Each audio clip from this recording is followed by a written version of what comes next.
हाय, मैं प्रीति बोल रही हूँ। आज तुम्हें वो रात बताने जा रही हूँ जिसने मेरी पूरी जिंदगी उजाड़ दी। मेरा अपना देवर रोहन, जिसे मैं बेटे की तरह प्यार करती थी, उसने मेरे साथ ऐसा किया कि आज भी रात को नींद नहीं आती। सुनिए मेरी सच्ची कहानी शुरू से अंत तक। मैं प्रीति हूँ। मेरी उम्र 35 साल है। मैं एक छोटे से निजी स्कूल में पढ़ाती हूँ। मेरी शादी को पूरे 11 साल हो चुके हैं। मेरा पति विकास बहुत अच्छा इंसान है। वो सुबह उठता है तो मेरे लिए चाय बनाता है, मेरा टिफ़िन पैक करता है। लेकिन हमारे घर में एक कमी थी, हमारे कोई बच्चा नहीं था। हर बार जब मैं स्कूल जाती थी तो दूसरी टीचरों को अपने बच्चों के साथ देखती थी, मेरा दिल भर आता था।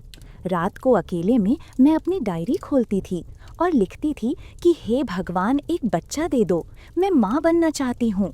उस दिन सुबह से कुछ नहीं था। दोपहर में अचानक तेज बुखार चढ़ाया। मेरा बदन तप रहा था। ऊपर से रसोई की पूरी जिम्मेदारी थी। मैं किसी तरह सब्जी चला रही थी। तभी मेरा देवर रोहन वहाँ पानी पीने आया। रोहन ने मेरे हाव भाव देखे। उसने मेरे माथे पर हाथ रखा और बोला कि भाभी, आपको तो तेज बुखार है। मैंने कमज़ोर आवाज़ में कहा कि हाँ बेटा, सुबह कुछ नहीं था, दोपहर से अचानक चढ़ गया। रोहन ने पूछा कि भैया को बताया। मैंने कहा कि नहीं, विकास भैया तो परसों आने वाले हैं, बेकार परेशान होंगे। आज तो रात हो ही गई है, बस कल की बात है। रोहन की चिंता कम नहीं हुई। मैंने उसे दिलासा देते हुए कहा कि कोई बात नहीं, मामूली बुखार ही तो है, तुम जाकर पढ़ाई करो, खाना बनते ही बुला लूंगी। रोहन ने मेरी नकल उतारते हुए कहा कि खाना बनते ही बुला लूंगी। फिर चिढ़ाते हुए मेरे हाथ से बेलन छीन लिया और बोला कि लाइए, मैं बना देता हूँ, आप जाकर आराम कीजिए। मैंने कहा कि ना ना, लेट गई तो मैं और बीमार हो जाऊंगी, मैं बैठने वालियों में से नहीं हूँ। मैंने कहा कि हम दोनों मिलकर बना लेते हैं, और हम दोनों मिलकर खाना बनाने लगे। मेरा पति विकास कंपनी के किसी काम से 3 दिनों के लिए बाहर गया हुआ था। वो कोई बहुत बड़ा कर्मचारी नहीं था, लेकिन बॉस का भरोसेमंद था, इसलिए किसी भी काम के लिए उसे ही भेजते थे। मेरा देवर रोहन 21 साल का था। वो प्रतियोगी परीक्षाओं की तैयारी कर रहा था। विकास जैसा प्यार करने वाला पति पाकर मैं खुश रहती थी। कुछ पति की तनख्वाह और कुछ मैं खुद स्कूल में पढ़ाती थी। दोनों से मिलाकर घर का खर्च अच्छे से निकल आता था। सास ससुर गांव में रहते थे। रोहन अपनी पढ़ाई के चलते हमारे साथ ही रहता था। जिंदगी में कमी थी तो बस यही कि खुशहाल शादीशुदा जिंदगी के 11 सालों के बाद भी हमारे कोई औलाद नहीं थी। अब मैं 35 साल की हो चुकी थी। अपनी हम उम्र बाकी टीचरों को उनके बच्चों के साथ देखती तो ना चाहते हुए भी मुझे रोना आ ही जाता। मैं अपनी डायरी के पन्ने इसी पीड़ा से रंगती जाती। रोटियां बन चुकी थीं। रोहन ने मुझे कुर्सी पर बैठने को बोला और सामान समेटने लगा। मैंने सिर पीछे की ओर टिकाया और आंखें बंद कर लीं। वातावरण एकदम शांत था। तभी वहाँ वही तूफान फिर से गरजने लगा, जिसका शोर मैं आज तक नहीं भांप पाई थी। रोहन की गर्दन धीरे से मेरी ओर घूम चुकी थी। वो कनखियों से मेरी फिटिंग वाली कुर्ती में कैद मेरे उभारों को देखने लगा था। मेरी सांसों के साथ जैसे जैसे वे ऊपर नीचे होते थे, वैसे वैसे रोहन के अंदर का शैतान जागता जाता। मैंने बर्तनों की आवाज़ बंद जानकर अचानक पूछा कि हो गया सब काम, और अपनी आंखें खोल दी।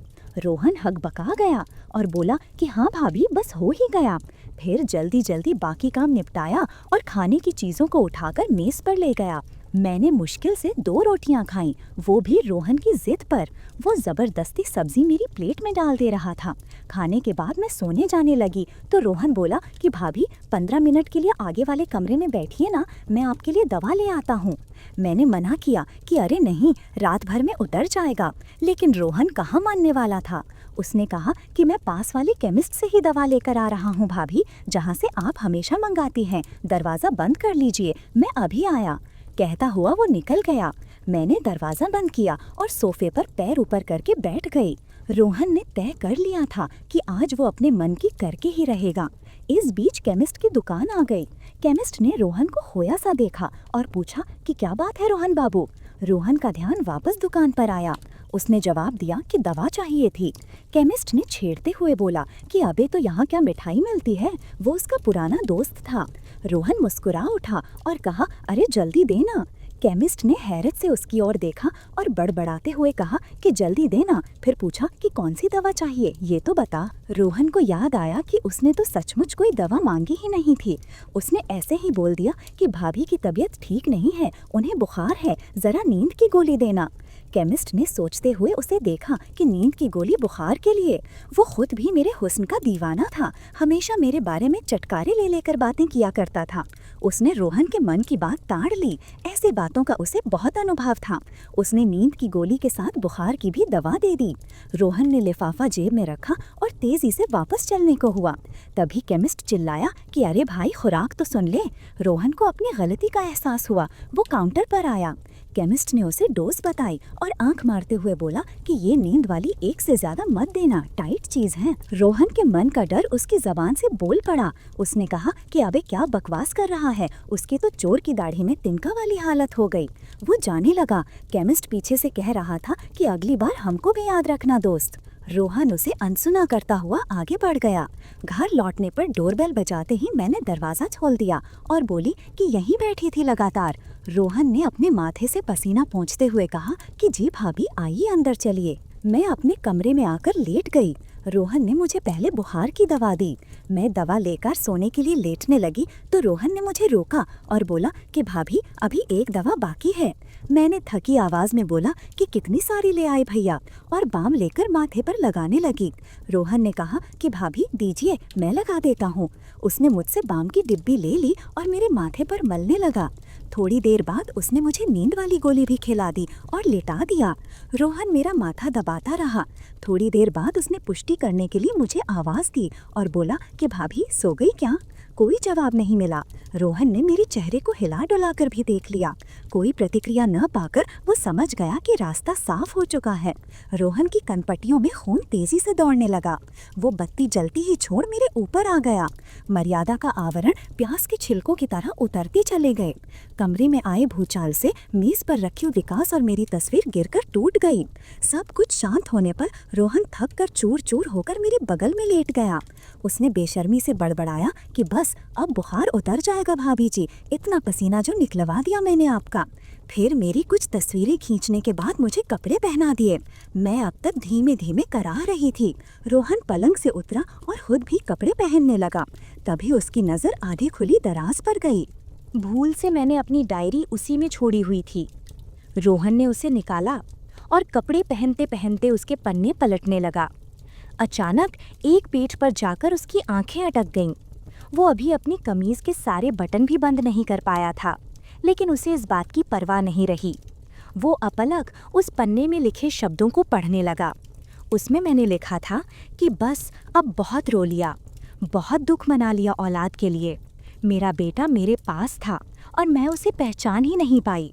जब से मैं यहाँ आई उसे बच्चे के रूप में देखा, तो आज अपनी कोख के बच्चे के लिए इतनी चिंता क्यों? मैं बहुत जल्दी रोहन को कानूनी रूप से गोद लूंगी।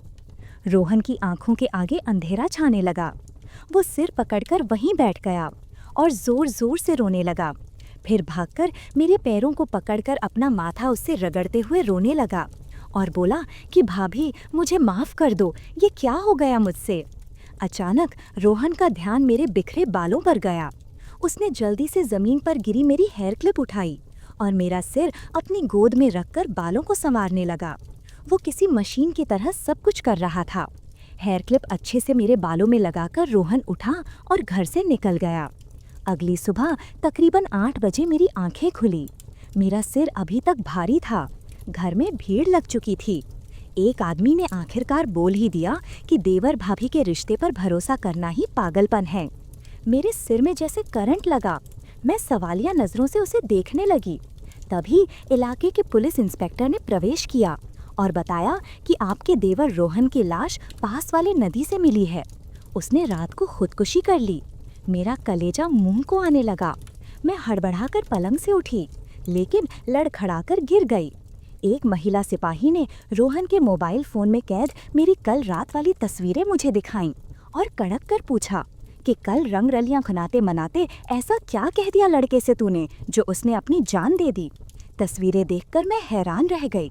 अपनी शारीरिक हालत से मुझे ऐसी ही किसी घटना का शक तो हो रहा था, लेकिन दिल अब तक मानने को तैयार नहीं था। मैं फूट फूट कर रोने लगी। इंस्पेक्टर ने उस महिला सिपाही को अभी कुछ न पूछने का इशारा किया और बाकी औपचारिकताएं पूरी कर वहां से चला गया। धीरे धीरे औरतों की भीड़ भी छंटती गई। विकास का फोन आया था कि वो आ रहा है, घबराए नहीं। लेकिन मैं बस सुनती रही। मेरी सूनी आंखों के सामने रोहन का बचपन चल रहा था, जब मैं नई नई इस घर में आई थी। दोपहर तक विकास लौट आया और भागते हुए मेरे पास कमरे में पहुंचा। मैं जड़वत अभी भी पलंग पर बैठी शून्य में ताक रही थी। विकास ने मेरे कंधे पर हाथ रखा, लेकिन मेरा शरीर एक ओर लुढ़क गया। विकास चीखता हुआ मुझे झकझोरे जा रहा था और बोल रहा था कि प्रीति प्रीति, लेकिन मैं कभी न जागने वाली नींद में सो चुकी थी। बस यही थी मेरी सच्ची कहानी। अगर आपको रुला दिया तो लाइक कर दीजिए, सब्सक्राइब कर लीजिए, क्योंकि हर हफ्ते ऐसी ही कहानियाँ आती हैं। कमेंट में ज़रूर बताइए कि क्या रोहन को माफ़ करना चाहिए था। अभी सब्सक्राइब कर लीजिए, वरना अगली कहानी मिस हो जाएगी। कल सुबह 8 बजे नई स्टोरी, मेरी सांस ने मुझे जहर दे दिया। मिलते हैं, तब तक अलविदा।